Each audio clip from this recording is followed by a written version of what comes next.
ustedes tienen que tenerlo en cuenta. Disculpa. Bien, entonces vamos primero definiendo qué cosa es la anemia. A, diríamos sin, hemia, sangre. Literalmente significaría sin sangre y eso es incompatible con la vida.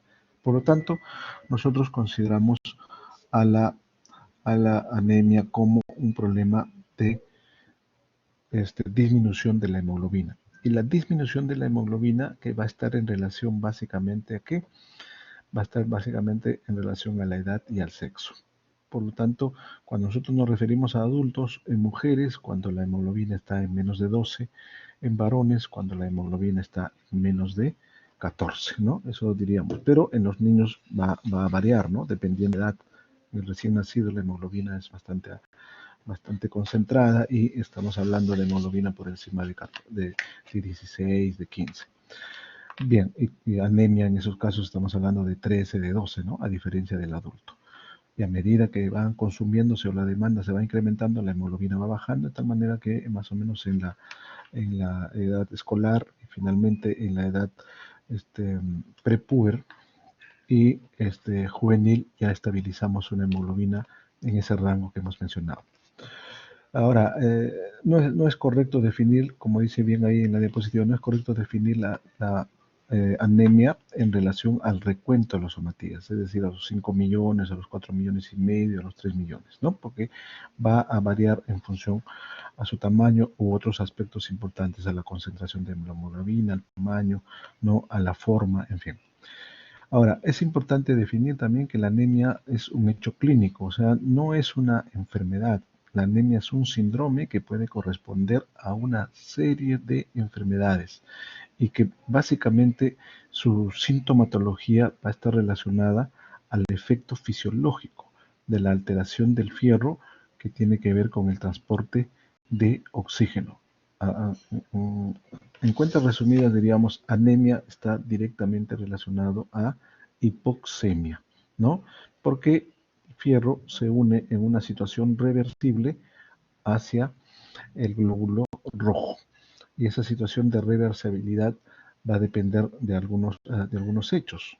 Ustedes se acordarán del efecto de Bohr. Cuando llevaron fisiología, hablábamos de un efecto de Bohr. ¿Qué significa el efecto de Bohr? Cuando hay una disminución del oxígeno, ¿qué va a pasar a nivel del metabolismo celular para conseguir energía? Va a tener que echar a mano a una situación de respiración anaeróbica. Y esa respiración anaeróbica, ¿qué cosa va a condicionar? Aumento de ácido láctico. Y eso que va a condicionar disminución del pH. Esa disminución del pH hace que la afinidad del oxígeno con la afinidad del fierro, o sea, del grupo N con el oxígeno se haga mucho más débil. Por lo tanto, obviamente se tiene que soltar. A eso nosotros lo conocíamos como la desviación de la curva de disociación oxígeno-hemoglobina hacia la derecha. Eso es un aspecto importante desde el punto de vista fisiológico, cómo se explica, ¿no?, la respuesta en cuanto hay disminución de fierro a través del glóbulo rojo. El otro aspecto importante o otro mecanismo compensador es el aumento del 2,3-difosfoglicerato, ¿no? ¿Qué hace el 2,3-difosfoglicerato? Actúa sobre la hemoglobina y disminuye su afinidad. Son dos mecanismos importantes para que se activan cuando hay la presencia de una hipoxemia. Entonces, otro aspecto importante es el tiempo de vida media. Ustedes saben, ¿no? El tiempo de vida media después de que aparecen a nivel de los stem cells y a partir del trofoplasto hasta la maduración del glóbulo rojo en la zona periférica y convertirse en un hematí maduro es en promedio 120 días. Como consecuencia de la destrucción a los 120 días en las zonas del sistema retículo endoplasmático, específicamente a nivel del vaso, ¿no?, a través de los macrófagos, hay una situación de recambio a nivel medular. Los órganos más importantes para el trabajo hemocatirético, ¿no? Ya ustedes recordarán qué cosa es hemocatiresis. Hemocatiresis es destrucción del glóbulo rojo. En este caso puede ser en el vaso, puede ser en el hígado, puede ser en otros órganos también. Ya les he informado de la importancia del transporte de oxígeno del glóbulo rojo. Otro aspecto es en cuanto a hematopoiesis. ¿Qué cosa es la hematopoiesis? Diríamos es la génesis del glóbulo rojo a partir del stem cell o la célula madre en la médula ósea roja. Como ustedes recordarán, ahí tenemos las tres líneas, ¿no? La línea roja, la línea blanca y las plaquetas. Cuando hablamos de eritropoiesis, estaremos hablando de glóbulos rojos.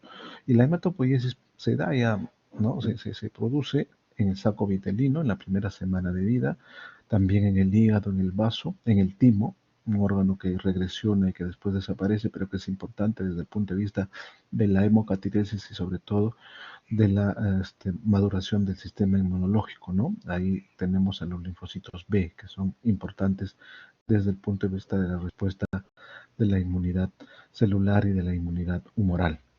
El otro aspecto importante es la médula ósea, ¿no? En el cuarto mes del embrión ya la médula ósea se activa y entonces empezamos a producir toda la serie de los eritrocitos, ¿no? Hay huesos que son importantes en cuanto a la médula ósea, es la médula ósea en el hueso del tórax y la pelvis. Estos dos, sobre todo en el tórax a nivel del esternón, ¿no? El esternón y la pelvis. Es importante recordar esto cuando ya entremos en una situación de valoración o estudio, cuando yo quiero estudiar si mi médula es reactiva, hiporreactiva, arreactiva o hiperreactiva, dependiendo de la causa, yo puedo sacar muestras de esos huesos y tener una información más fidedigna. Ustedes habrán escuchado hablar de la biopsia medular, ¿no? Para hacer un estudio de valoración específica de toda la serie, no solamente la serie roja, sino también de la serie blanca y las plaquetas. Pueden haber procesos de hematopoiesis extra medular, pero que no son muy importantes desde el punto de vista del aporte de los glóbulos rojos a la circulación sistémica. Tenemos también ahí, ¿no? Una diapositiva, un diagrama donde especificamos mejor cuáles son los órganos en los cuales se produce, ¿no? La hematopoiesis. La médula ósea serían las células, como habían dicho, las células pluripotenciales o las células del stem cell, ¿no? Y ahí van a ver unos elementos importantes que se llaman unidades formadoras de los eritrocitos. Son las que, diríamos, son sustancias que van a actuar a nivel de la médula y van a estimular la producción de toda la serie de los eritrocitos, incluyendo a lo que son los inductores de la proliferación, la interleuquina 3, van a haber inductores de la diferenciación, ¿no? Y son aspectos importantes. Cuando ya posteriormente hablemos, por ejemplo, de anemias de causas regenerativas, estaremos hablando que hay alteraciones a a nivel de la inducción, a nivel de la diferenciación o a nivel de la unidad formadora de eritrocitos. El otro aspecto importante, y acá está la diapositiva que ustedes también deben recordar bastante bien cuando hicieron histología, inclusive pudieron observar cada uno de ellos a través del microscopio, y empezamos por el proeritroblasto, ¿no? Pero lo que quiero que ustedes observan ahí básicamente es cómo va a disminuyendo el núcleo de la serie de células a partir del proeritroblasto hasta ser un eritrocito maduro.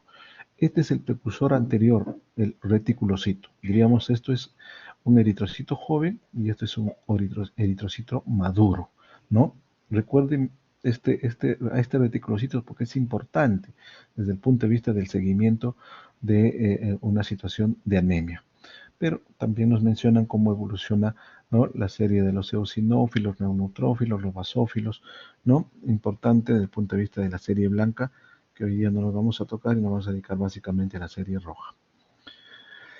Tenemos a la hemoglobina que se forma a partir, ¿no? Del proeritrobasto hasta un día después de salir de la médula ósea, que es importante. Ya les recordé bastante la afinidad del oxígeno por la hemoglobina, que va a variar con el pH. Si el pH es alcalino, la curva de la disociación oxígeno-hemoglobina será hacia el lado izquierdo. Y si el pH es ácido, la curva de disociación hemoglobina oxígeno-hemoglobina se irá hacia la derecha. ¿Qué quiere decir izquierda-derecha? Derecha quiere decir que la unión entre el grupo M y el oxígeno es frágil, es rápido, lo suelta rápidamente. Y eso es lo que queremos cuando hay una situación de anemia. Yo necesito que el oxígeno no llegue rápidamente a la célula. pero pueden haber situaciones patológicas en las cuales la desviación es hacia la izquierda, en donde una de ellas es la variación del pH, en donde la afinidad de la hemoglobina, el grupo E con el oxígeno, es mucho más fuerte, por lo tanto va a haber dificultad para poder dar la hemoglobina a la célula que el paciente lo está necesitando. Entonces, para resumir esto diríamos, ¿no? ¿Qué es lo que nos conviene cuando nosotros estamos en anemia? Nos conviene que la curva de disociación oxígeno-hemoglobina esté hacia el lado derecho. El efecto Bohr, como le habíamos dicho, ¿no? O la presencia del 2,3 difosfoglicerato. Y ahí está una lámina, una diapositiva, donde ustedes pueden observar todos los procesos que se producen desde el momento en que el glóbulo rojo es fagocitado, se produce el proceso de la hemocatiresis a nivel del vaso, ¿no? Por lo tanto, se va a disociar en su grupo E, en su grupo globina, y como consecuencia del metabolismo de la hemoglobina puede haber lo que es también la bilirrubina, ¿no?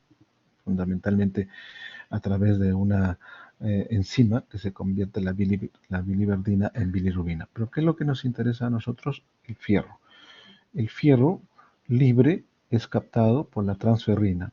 Digamos, la transferrina es el transportador del fierro, ¿no? La transferrina es el transportador del fierro que lo lleva a dónde. O sea, el fierro libre es captado por la transferina es el transportador del fierro y es depositado a nivel del hígado, ¿no? Como ferritina. Posteriormente, cuando yo necesito, es nuevamente transferido o es movilizado por la transferrina y que llega a la médula ósea porque, entre otras cosas, necesitamos fierro para producir la eritropoyesis. Pero ustedes se han dado cuenta que no es solamente fierro lo que yo necesito, ¿no? Necesito fierro, necesito globina, necesito vitamina B12 y necesito un aspecto importante desde el punto de vista hormonal, la acción de la eritropoyetina, ¿no? La eritropoyetina es una hormona que se produce a nivel renal y que es importante para la maduración y la diferenciación de los glóbulos rojos en la médula ósea, ¿no? Posteriormente, cumple su ciclo, 120 días y nuevamente, ¿no? Regresado para la hemocateresis. En cambio, esto es el ciclo que ya lo vamos a revisar cuando hagamos ictericia y sobre todo cuando hablamos aparato digestivo. Pero básicamente hacia dónde va, hacia la circulación entérica para producir la coloración de la materia fecal a través de la estercobilina o la coloración de la orina a través de la urobilina, que en este caso no tiene mayor importancia porque estamos hablando de lo que es la anemia. Muy bien, entonces,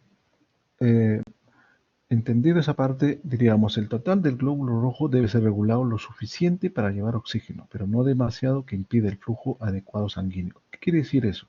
Quiere decir que si sube demasiado la concentración de hemoglobina, va a haber problemas, ¿no? Porque en la policitemia no va a haber un adecuado flujo, se va a haber aumento de la viscosidad, todo lo contrario a la anemia. En la anemia hay una disminución de la resistencia periférica por la viscosidad de la sangre que disminuye, por lo tanto hay un aumento de la poscarga.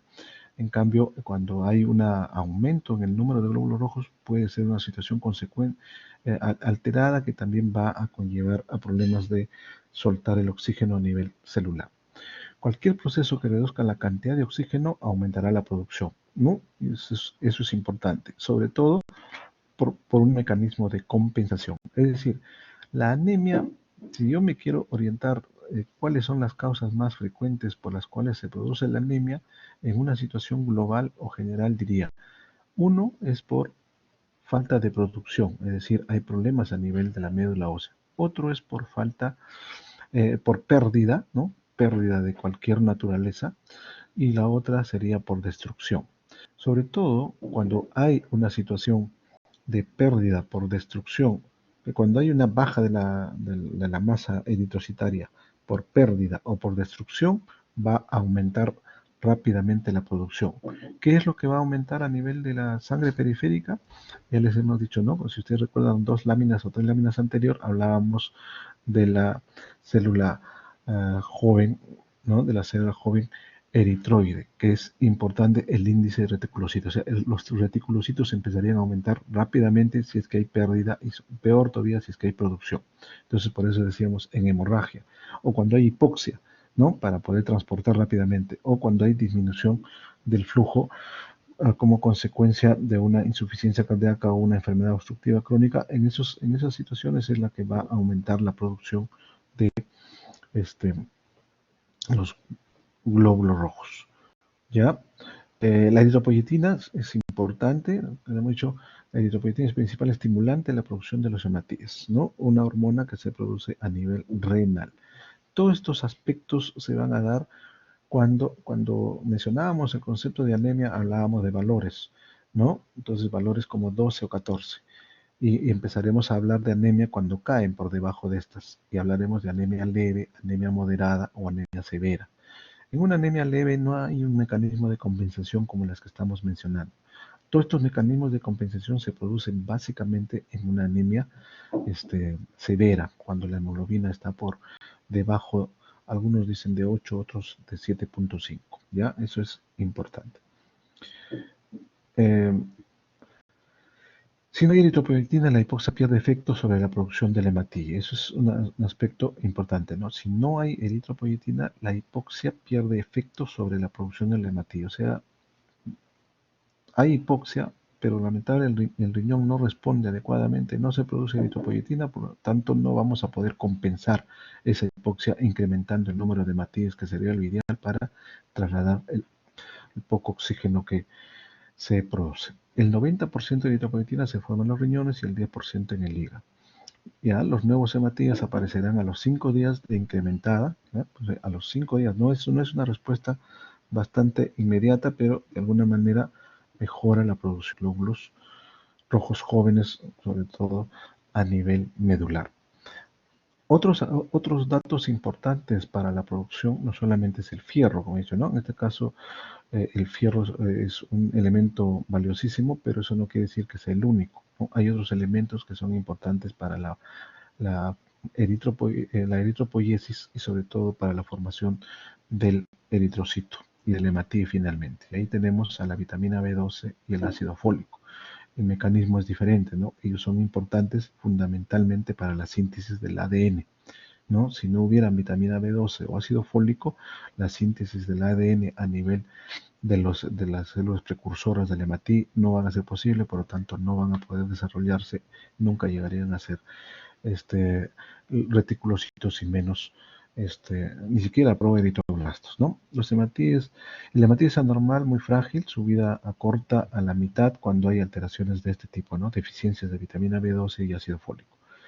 La falta de aporte o la alteración se puede dar por muchas vías, ¿no? En cuanto a vitamina B12 y ácido fólico. Puede ser por pérdida, puede ser por ingesta, poca ingesta o nula ingesta, y uno de los aspectos más importantes es la absorción. Ustedes saben que el ácido, el fierro, por ejemplo, se absorbe a nivel digestivo, ¿no? ¿A qué nivel? Nivel digestivo, básicamente a nivel de duodeno y la primera porción del yeyuno, ¿no? La primera porción de yeyuno y el duodeno. Igualito, ¿no? La vitamina B12 también debe absorberse fundamentalmente a nivel del yeyuno.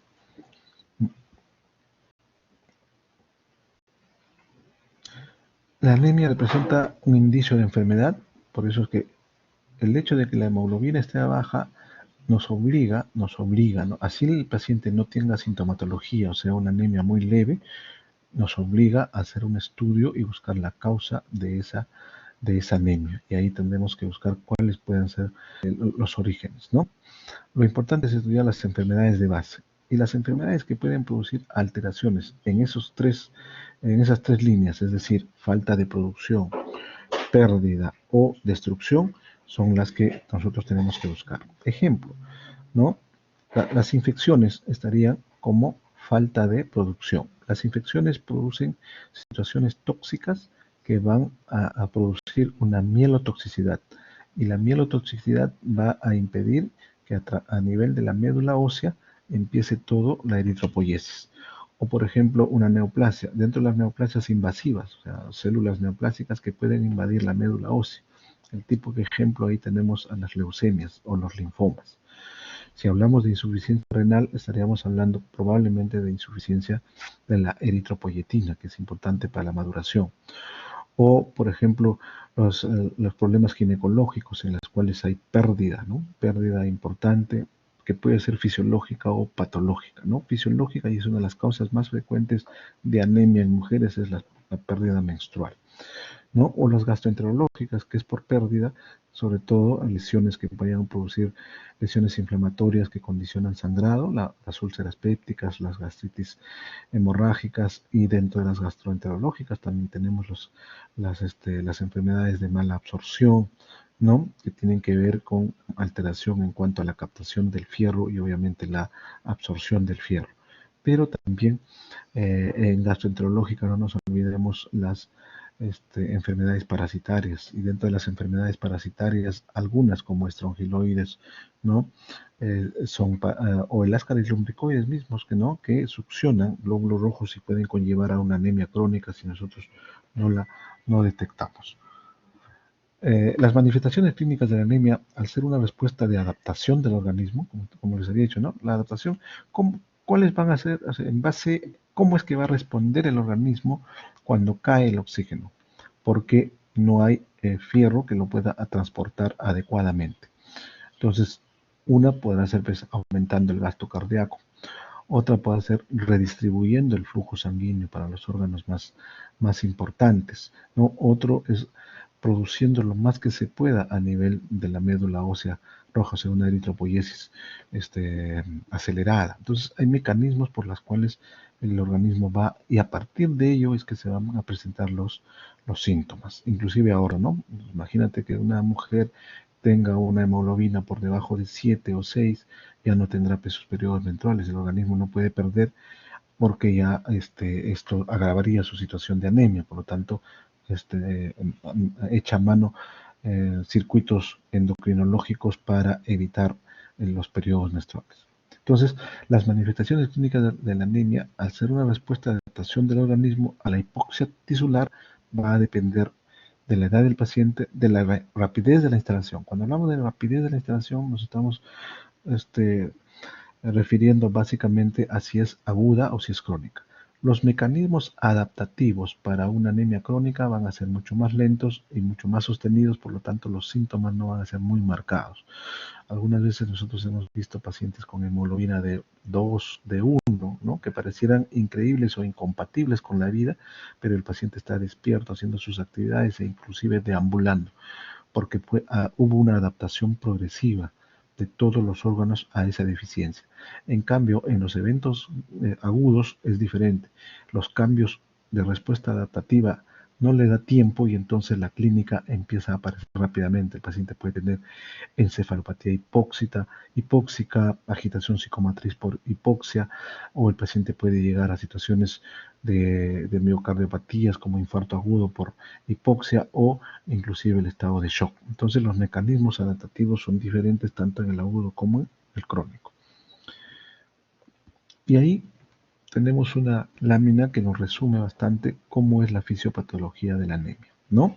Y les hablaba yo, les decía, alteraciones a nivel de la médula, falta de producción, alteraciones periféricas en cuanto a pérdidas, y alteraciones periféricas en cuanto a la lesión del eritrocito per se, ¿no? Y dependiendo del mecanismo, se va a presentar la clínica, y también van a ser entonces, cuando hay alteraciones, estas, para ya mencionar, diríamos, estas serían las A reactivas y estas serían las reactivas, ¿no? Si quisiéramos orientarlo desde el punto de vista de la respuesta de la médula. En una insuficiencia de la médula no va a haber respuesta, la eritropoyesis va a estar disminuida, ¿no? Y las alteraciones pueden darse por problemas de fierro, por problemas de vitamina 12 o por problemas de ácido fólico. Pero también, como mencionábamos, hay otras causas. Una característica que acompaña a la anemia en insuficiencia de la médula ósea es la famosa visitopenia o pancitopenia. ¿Qué quiere decir eso? Que puede estar acompañado por caída de los glóbulos blancos, también caída de las plaquetas, además de los glóbulos rojos. Entonces, la pancitopenia es todo, visitopenia, cualquiera de las dos líneas, si hablamos de anemia, teniendo en relación la línea eritroide, ¿no? Entonces la eritropoiesis va a estar disminuida o puede estar abolida. Inclusive hay situaciones farmacológicas que pueden condicionar insuficiencia de la médula. Y ahí estamos hablando, por ejemplo, ustedes habrán escuchado en farmacología y nos hablaban del cloranfenicol, ¿no? El cloranfenicol es un antibiótico que se utiliza para infecciones diversas, fundamentalmente se utilizaba antes para la tifoidea. Y se decía, el cloranfenicol es un medicamento que puede condicionar una anemia aplásica o una aplasia medular como consecuencia de su toxicidad y predisposición. Entonces estaríamos hablando de una insuficiencia medular. Cualquiera de ellas finalmente me va a... En la hemólisis, ¿qué cosa es la hemólisis? La lisis, es la destrucción del glóbulo rojo. Y esa hemólisis puede ser intrínseca o puede ser extrínseca. Intrínseca, por ejemplo, ustedes han escuchado del paludismo, ¿no? O la malaria, es un parásito que se introduce dentro del glóbulo rojo y lo hace eclosionar, destruye el glóbulo, se llama hemólisis. O por ejemplo, la enfermedad de Carrión, ¿no?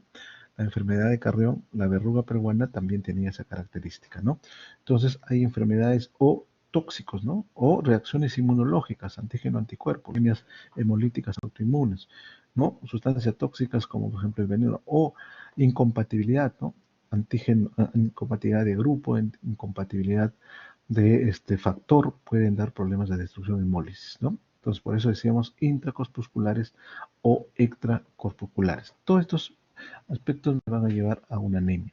Y obviamente la respuesta, ¿cuál va a ser? Va a haber taquicardia. ¿Por qué va a haber taquicardia? Porque yo tengo que aumentar mi frecuencia cardíaca para llevar más números. Si antes llevaba 100 y ahora ha disminuido esa cantidad de oxígeno, ya no son 100, sino son 50, entonces tengo que aumentar el número, ¿no? de veces que llegue esa sangre al órgano para que pueda oxigenar y de esa manera se produce la taquicardia. Pero este mecanismo fisiológico finalmente puede terminar siendo un mecanismo de respuesta patológica. El hecho de aumentar el trabajo del corazón puede llevar a un desgaste, a un agrandamiento. Por lo tanto, ya ustedes estarán probablemente analizando, diciendo, los pacientes con este, anemia a largo plazo pueden llegar a insuficiencia cardíaca, ¿no? De gasto alto, porque hay una taquicardia progresiva, ¿no? Sobre todo en aquellos pacientes con anemia crónica o que ya tienen un fondo cardíaco alterado. Entonces, importante. O la hiperpnea, ¿no? La polipnea, la taquimia. Aunque hay revisiones que dicen que en realidad el paso del oxígeno hacia el glóbulo rojo a nivel respiratorio no se altera, sino que es una alteración del sensor de la hipoxia que condiciona polipnea, taquimia, sensación de disnea. No es tanto porque hay una alteración a nivel de la membrana alveolo-capilar, ¿no? También habíamos dicho que la viscosidad de la sangre va a disminuir, por lo tanto la resistencia periférica va a disminuir, por lo tanto la poscarga también va a estar aumentada, ¿no? Y otro aspecto importante desde el punto de vista de del trabajo cardíaco es el hecho de que se puede producir una taquicardia, pero como hay una situación de hipoxia, aumenta la demanda de oxígeno a nivel del corazón y si yo tengo algún problema de patología de fondo cardíaca, puedo terminar haciendo una cardiopatía isquémica que termina en una situación de shock, ¿no? Entonces, esos aspectos importantes. Y cuando hablamos de viscosidad, también ahí les quiero recordar, en pacientes con anemia hay una alteración de la relación presión sistólica-presión diastólica.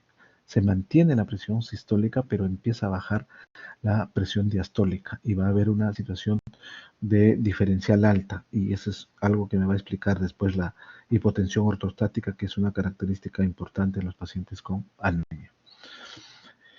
Entonces yo tengo la sospecha clínica, ¿no? Y bueno, básicamente un recordar es para ver si tengo ya la sospecha, la valoración de los exámenes, sobre todo buscando la concentración de la hemoglobina, ¿no? Y dependiendo de ello, voy a ver si la hemoglobina está baja o está normal. Si la hemoglobina está baja, entonces voy a poder tipificar a partir de un frotis, que yo le pueda hacer un frotis periférico y valorar diríamos, algunos estándares o indicadores en el glóbulo rojo. Y ahí tenemos el volumen corpuscular medio, ¿no? Y el volumen corpuscular medio va a tener sus rangos. Dependiendo del volumen corpuscular, yo puedo decir si es macrocítica, si es microcítica o si es normocítica. Hablamos de microcítica cuando el volumen corpuscular medio es menor de 80. Y hablamos de macrocítica cuando el volumen corpuscular, algunas revisiones dicen 90, otros mayor de 100. Pero ya podríamos estar asociando, por ejemplo, el otro hecho es la hemoglobina corpuscular media. Si yo asocio el volumen corpuscular medio con la hemoglobina corpuscular media, podría hablar de microcítica y normocrómica o hipocrómica, ¿no? Por ejemplo, las anemias crónicas son anemias microcíticas normocrómicas por pérdida crónica, por ejemplo. En cambio, las anemias de tipo megaloblástica son macrocíticas, pero normocrómicas, ¿ya? Para eso me sirve este cuadrito y es importante valorar. Te hablan ahí, por ejemplo, también nos están mencionando los reticulocitos y decíamos, ¿para qué nos servirían los reticulocitos? Valorar los reticulocitos para ver si es que está o no respondiendo adecuadamente mi médula. Si responde adecuadamente mi médula, los reticulocitos van a estar en franca subida en una situación de anemia. Y cuando hay una situación de anemia hemolítica, la subida va a ser mucho más violenta. Por lo tanto, yo puedo diferenciar, ¿no?, si es hemolítica o no es hemolítica, evaluando lo que es el índice de reticulocitos. Pero imagínense que no tenga respuesta de los reticulocitos. Entonces estaría pensando en una anemia A regenerativa, probablemente una lesión primaria a nivel de la médula. Entonces, datos de laboratorio, como bien me he dicho, el volumen, sobre todo, ¿no? El volumen corpuscular medio y la hemoglobina corpuscular media. Los reticulocitos, y ahí de nuevo los recalco, nos indican si la anemia es regenerativa o arregenerativa, dependiendo cómo están los valores, ¿no? Si los valores están entre 1.5, 2, 2.5, 3, yo diría anemia de tipo regenerativa, está respondiendo a mi médula. Pero si tengo menos de 1, ¿no?, o simplemente no tengo respuesta a nivel del índice de reticulocitos, voy a decir que es arregenerativa. La pregunta sería, ¿cómo estarían los reticulocitos en una anemia hemolítica autoinmune? La respuesta salta rápidamente, sería reticulocitos aumentados por encima de 2. Entonces, ahí está, ¿no? Y eso es lo que nosotros hablábamos sobre el índice de reticulocitos, ¿no? El índice de reticulocitos para que nos oriente si hay escasa actividad o buena actividad a nivel medu. Para clasificar morfológicamente las anemias se utilizan valores, y aquí está el volumen corpuscular medio y la hemoglobina corpuscular media. A través del volumen corpuscular medio y los parámetros que habíamos mencionado, 82 y 100, puedo decir micro, normo o macro. En cambio, a nivel de la hemoglobina corpuscular media, puedo decir normocrómica o hipocrómica. No va a haber hipercrómica porque hay deficiencia, ¿no?, de fierro, que eso es importante. Entonces, aquí tenemos, ¿no? Tenemos acá cuando el volumen corpuscular medio es mayor de 99, les he dicho la megaloblástica, macrocítica, ¿no? Cuando está dentro de lo normal, 80-94, normocítica, y cuando está disminuido, microcítica, ¿no? Entonces, y aquí están los valores que están indicándonos las alteraciones dependiendo de las patologías. Entonces, la disminución de los glóbulos rojos puede deberse, habíamos dicho, a falla medular, a una producción disminuida de hormona a nivel renal, ¿no? Y también aumento por la destrucción. Los desórdenes de la maduración de los glóbulos rojos también es importante, sobre todo cuando hay infiltración. Nosotros habrán escuchado ustedes del término de mieloptisis o mielodisplasias, cuando hay situaciones infiltrativas. Acá tenemos el volumen eritrocidario. En realidad son anemias relativas que se puedan producir en caso de que haya, por ejemplo, esplenomegalia gigantesca, o sea, se toma mucho más rápido. En la insuficiencia cardíaca también puede darse. ¿Por qué en la insuficiencia cardíaca una anemia relativa? Porque hay mayor retención del líquido, entonces va a haber una hemodilución. Y la hemodilución me puede hablar en que hay disminución de la hemoglobina cuando en realidad no existe. O la hipoalbuminemia también, ¿no? Cuando hay hipoalbuminemia lo que va a haber es edema, ¿no? Y esa situación o en hipoalbuminemia puede haber trastorno o alteración de la proteína transportadora de la hemoglobina y me va a hablar de una disminución o anemia relativa. Y acá está lo que nosotros mencionábamos anteriormente, las A regenerativas y las regenerativas. Dentro de las A regenerativas, como ya bien hemos explicado, es disminución de la producción de la eritropoiesis inadecuada. Y las regenerativas, cuando los reticulocitos están por encima de 2.5. Y en todos estos aspectos es importante. Siempre va a haber, ¿no?, aumento o respuesta medular. Tenemos acá lo que es el cuadro clínico, ¿no? Un dato importante es en cuanto al cuadro clínico. En el cuadro clínico, fundamentalmente, el paciente va a reaccionar a la alteración en cuanto a la hipoxia. Entonces el paciente puede tener cefalea, el paciente puede tener disnea, el paciente puede tener palpitaciones, el paciente puede tener palidez, el paciente puede tener astenia, algún nivel de trastorno de conciencia, el paciente puede tener disnea al esfuerzo, irritabilidad o mucho sueño, situación de presión de hipotensión hiperostática, puede haber lipotimia, puede haber síncope, puede haber tendencia al frío, en fin, una serie de alteraciones de síntomas o signos desde el punto de vista del cuadro clínico. Inclusive, si se tratara de una anemia de tipo megaloblástica por deficiencia de vitamina B12 o de ácido fólico, pueden haber compromisos de tipo neurológicos, ¿no?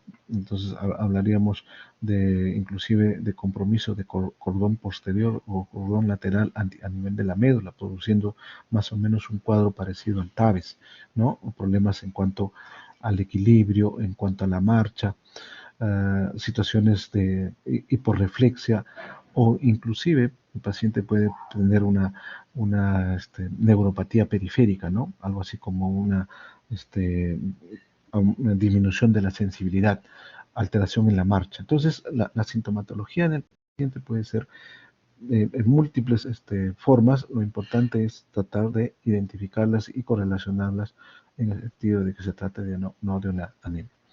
Dentro de las anemias hemolíticas, los que son extrínsecas, habíamos dicho, y por destrucción, básicamente, ahí vamos a tener alteraciones como defectos a nivel de la membrana, defectos a nivel de las enzimas, alteración de la globina, ¿no? Los traumas mecánicos, por ejemplo, una de las características en el paciente que tiene valvulopatía de cualquier tipo, ya sea valvulopatía aórtica, valvulopatía mitral, ¿no? Que son las más frecuentes, se produce anemia. Y la pregunta es, ¿por qué se produce anemia? Se produce una anemia hemolítica. ¿Y por qué se produce una anemia hemolítica?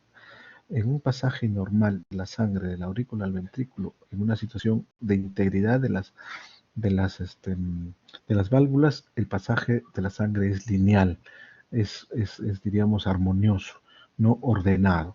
Pero cuando hay alteración valvular, se pierde esa armonía, se pierde esa situación lineal, es un pasaje, diríamos, tormentoso, que produce un caos y por lo tanto choque entre los glóbulos rojos y una destrucción, ¿no? Una destrucción de tipo extrínseca, y entonces se produce una anemia hemolítica, ¿no? Desde el punto de vista. Y de otra manera, en este caso, lo que yo les he explicado es por lesión valvular nativa o intrínseca, pero si hay prótesis más aún, ¿no? O sea, la presencia de metal en ese lugar va a destruir más los rojos.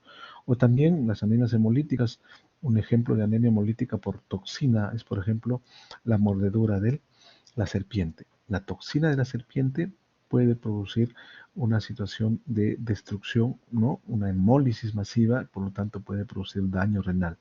No se olviden que como consecuencia de la producción, de la destrucción del glóbulo rojo puede haber sustancias que quedan libres, ¿no? Y dentro de esas sustancias tenemos al fierro, y el fierro o la globina pueden precipitar y pueden producir inclusive lesiones a nivel renal, ¿no?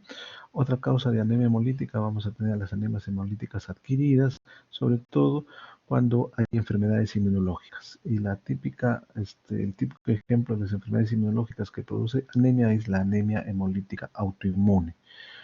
O también podría ser el lupus eritematoso sistémico, la artritis reumatoide, todas aquellas en que hay antígeno, anticuerpo y destrucción de glóbulos rojos. O en la hemoglobinuria paroxística nocturna, cuando hay una sensibilidad aumentada. O sea, la destrucción ya es por acción del complemento a nivel del hematí. También vamos ¿no? En cuanto a clínica en las anemias hemolíticas, si estamos diciendo que hay una destrucción de glóbulos rojos, hay salida de fierro, pero también hay salida de ¿qué? De bilirrubina, hay salida de globina.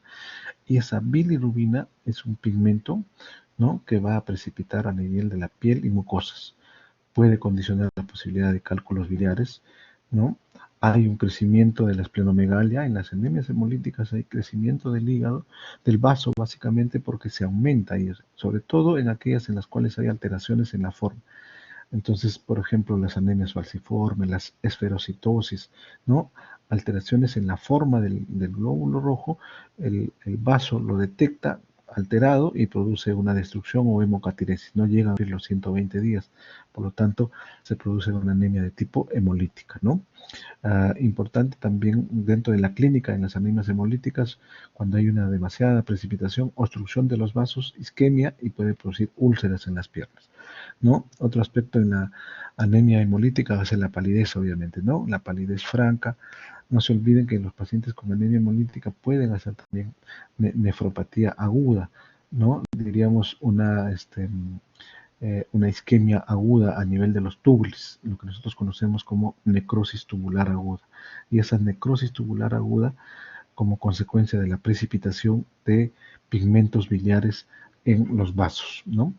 Y obviamente, recalcando aún más todavía, en las anemias hemolíticas los reticulocitos están aumentados por la destrucción del glóbulo rojo, el lactato de deshidrogenasa también está aumentada y definitivamente va a ser aumento en la bilirrubina indirecta, ¿no? Entonces la ictericia va a ser a predominio indirecto. Acá tenemos las úlceras, ¿no? Que se producen por obstrucción de los vasos como consecuencia de la lisis, de la hemólisis, y la ictericia, que es la pigmentación de piel y mucosas. Entonces, si yo tengo un paciente con ictericia, con esplenomegalia, con anemia, ¿no? Mi primera posibilidad es que sea anemia hemolítica. ¿Qué es lo que le pediría? Un reticulocito. ¿Cómo estaría? Bastante elevado. Entonces, estaría orientando el diagnóstico y habría que buscar algunos otros exámenes para llegar al diagnóstico etiológico. En cambio, bueno, la anemia, el fierro es, ya les he dicho desde el inicio, que es un elemento importante para la maduración del glóbulo rojo, para el transporte del oxígeno y sobre todo para el metabolismo celular. El requerimiento promedio del fierro en un adulto es de 1 miligramo por día. El depósito en promedio nosotros tenemos de 5 a 6 gramos, ¿no? De depósito de fierro, y el requerimiento es de 60 miligramos por día, ¿no? Si fuera una persona que pesa 60 kilos. Obviamente, las alteraciones en las cuales se conlleva anemia, yo voy a tener que incrementar las dosis. La absorción dependerá de cuánto hay en depósito y la solubilidad del fierro. ¿Cómo voy a averiguar yo cuánto es mi depósito de fierro? Y ahí es muy importante recordar, en una de las diapositivas les mencioné, hay dos aspectos que tenemos que recordar. Uno es el transportador de fierro, que se llama transferrina, y el otro es el depósito de fierro, que se llama la ferritina. Por lo tanto, si yo quisiera evaluar en mi paciente que está con anemia cómo está su depósito de fierro, tendría que pedirle un dosaje de ferritina, ¿no? Eso es importante. ¿Qué cosas son los que producen? ¿No? Hay sustancias que van a inhibir y hay sustancias que van a favorecer la absorción de fierro a nivel intestinal o a nivel digestivo. El ácido clorhídrico es importante, o sea, es importante la presencia de ácido clorhídrico para la absorción.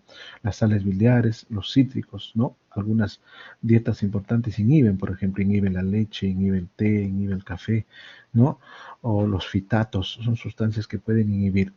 En cambio, los cítricos son importantes para la absorción y hay que tenerlos en cuenta, por eso es que se recomienda inclusive la toma de fierro acompañado de jugo de naranja. Los fitatos, los fosfatos, el té, el café y todos ellos disminuyen la absorción. Ya les he explicado que se absorbe a nivel de duodeno y yeyuno proximal. La causa más frecuente de la anemia, obviamente, es la disminución de la ingesta, ¿no? Sobre todo cuando la alimentación no está adecuadamente balanceada. En el recién nacido, el depósito con la que traigas, es decir, si la mamá fue anémica, por lo tanto el niño va a tener probablemente un retardo en el crecimiento, poco depósito de fierro y en los 6 meses o antes va a requerir aporte de fierro y va a ir a la anemia, ¿no? Otros aspectos importantes son la disminución de la absorción, y ahí estamos la presencia de parásitos, el aumento en las necesidades, por ejemplo, en el embarazo, en el puerperio, en la lactancia, cuando se empieza la menarquia en las mujeres, ¿no? O cuando hay ciertas patologías, enfermedades renales o enfermedades de mala absorción, todas ellas van a aumentar la necesidad del fierro, y si no la compensamos vamos a ir a anemia. Y las pérdidas, las neoplasias, las enfermedades ulceropépticas, como estamos mencionando acá. La clínica, en cuanto a la presencia de anemia ferropénica, tenemos, ¿no?, la disfagia, cuando hay una situación de una membrana que se produce en el esófago como consecuencia, ¿no?, de la anemia crónica, y también llamada como síndrome de Plumber-Pinson, ¿no? El síndrome de Plumber-Pinson es la presencia de una membrana a nivel del esófago que se produce por alteración de la deficiencia de fierro en una forma crónica, y va a condicionar disfagia, ¿no? Puede haber también alteraciones a nivel de la uña, y ahí estamos hablando de la coinoliquia. Básicamente es la uña en vidrio, en cuchara, o sea, el hundimiento, la uña cóncava, ¿no? Estomatitis angular, la gastritis atrófica, ¿no? La irritabilidad, la pica, la necesidad de comer tierra, o la necesidad de comer algún tipo de residuo de metal, ¿no? Conocida también como la pica. Y ahí tenemos, ¿no?, lo que es las queilitis angulares como consecuencia de la deficiencia de fierro, las alteraciones en cuanto a la superficie de la lengua, pérdida de la rugosidad, pérdida de las papilas gustativas, ¿no? Por eso que se llama, y sobre todo la coloración, una coloración rojiza, más o menos roja, a color afambresada también le llaman, y eso es la glositis atrófica, ¿ya? Y ahí está la coiloniquia, la uña cóncava en cuchara. La anemia megaloblástica también da alteraciones desde el punto de vista clínicos, ¿no? Y habíamos dicho que era importante para la formación o síntesis de la ADN a nivel de la diferenciación del glóbulo rojo. Por lo tanto, va a haber una asincronía o una alteración o una deficiencia en la maduración del núcleo, y evidentemente del citoplasma, fundamentalmente del núcleo. Y eso se debe no solamente a la falta de vitamina B12, también puede ser a la falta de ácido fólico. Son importantes, ¿no? Tanto la vitamina B12 con el ácido fólico se puede encontrar en productos animales, pero también en productos vegetales, ¿no? Ahí tenemos, para la absorción de la vitamina B12, es importante a nivel del tracto digestivo el factor intrínseco, ¿no?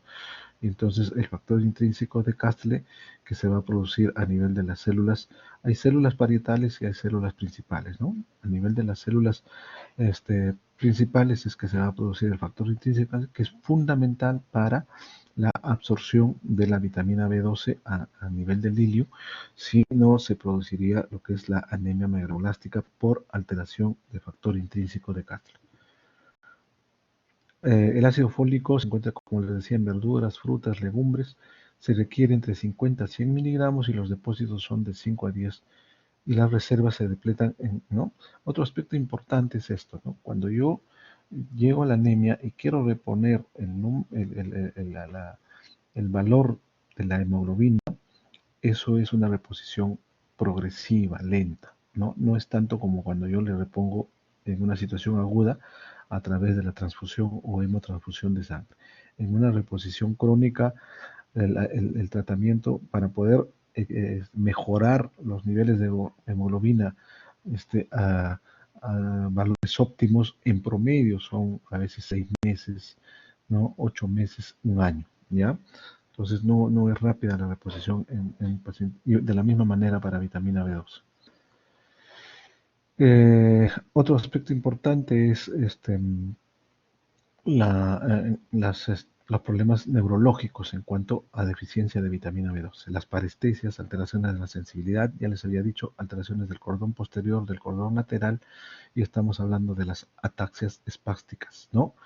que se pueden comprobar con el examen clínico neurológico y una prueba que se llama la prueba de Romberg. ¿En qué consiste la prueba de Romberg? El paciente se para con los pies juntos, abre los brazos, cierra los ojos y cuando hay alteración a nivel de los cordones posteriores, el paciente va a tener inestabilidad, va a perder el equilibrio y puede caerse, ¿no? Si eso sucede, si hay una lateralización o una anteroversión, una retroversión, el paciente pierde el equilibrio. Al hacerle esta prueba, nosotros le llamamos Romberg positivo. Y una posibilidad puede ser la deficiencia de vitamina B12, anemia megaloblástica. Otro aspecto importante es esto que se menciona acá, ¿no? La pancitopenia. O sea, la deficiencia de fierro casi pocas veces te lleva a pancitopenia. La deficiencia de hierro te lleva fundamentalmente a anemia, o sea, alteración de la línea roja. En cambio, la deficiencia de la vitamina B12 te lleva fundamentalmente algunas veces a visitopenia y otras veces a pancitopenia. Y uno se puede confundir porque lo primero que piensa cuando hay pancitopenia es una entidad mieloproliferativa o una displasia medular y estamos pensando en leucemia, en linfoma, ¿no? Otras patologías mucho más graves cuando finalmente solo se trata de anemia megaloblástica que puede ser por deficiencia de vitamina B12 o de ácido fólico, ¿ya? Y otra característica importante en la anemia megaloblástica que habíamos dicho desde el punto de vista del volumen corpuscular medio, habíamos dicho que son macrocíticos, ¿no? No son microcíticos, macrocíticos, por lo tanto son hipersegmentados, ¿no? Tienen la forma de ovalocitos desde el punto de vista en cuanto a los cambios que puede tener el neutrófilo. Y ahí está, ¿no? Bueno, en cuanto a de dónde uno puede obtener la vitamina B12, a partir de qué tejidos uno puede conseguir. Por ejemplo, ahí hablamos sobre todo en cuanto a fierro, estaríamos mencionando uh, la leche, el pescado, los crustáceos, ¿no? El hígado de las vísceras de animales, sobre todo el hígado de res, el hígado de cerdo, el hígado de ave, ¿no? Los riñones, las vísceras y la carne, ¿no? La carne roja puede ser carne también de, de pescado o de ave que tiene condición de fierro que puede ayudar en problemas de anemia, ¿no? Entonces, este, ya para ir terminando, vamos a entrar a lo que es la anemia por enfermedad crónica. La anemia por enfermedad crónica va a ser multifactoriales. Y un ejemplo típico de la anemia por enfermedad crónica viene a ser la enfermedad renal crónica. Y la enfermedad renal crónica va a tener varios mecanismos por los cuales va a producir anemia. Por ejemplo, ¿no?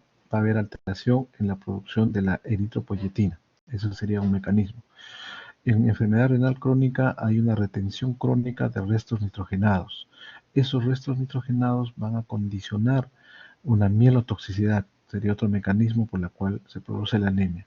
En la enfermedad renal crónica también el hecho de que aumenten esos restos nitrogenados como la urea y la amonaco, sobre todo la urea, puede producir lesiones a nivel de la mucosa digestiva y producir microsangrado, pérdidas ocultas de sangre. Entonces, mira, los mecanismos son multifactoriales en las enfermedades crónicas, ¿no? Les he puesto el ejemplo de la enfermedad renal. Va a haber disminución de la eritropoiesis y obviamente acortamiento de la vida del eritrocito.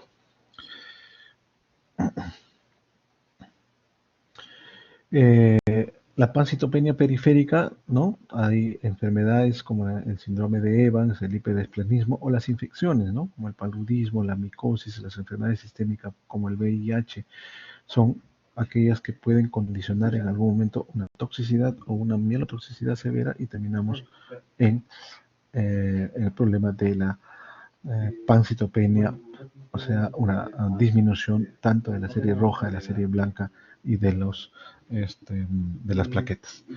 Muy bien, jóvenes, ahí nos vamos a quedar. La idea era darles un panorama bastante general desde el punto de vista del concepto, del punto de vista de la epidemiología, la fisiopatología, el cuadro clínico, porque anemia es un síndrome bastante frecuente dentro de las patologías intra y extra hospitalarias. Muchísimas gracias y ahora sí hemos completado los temas que estaban muestras en el teléfono. Hasta luego con todos.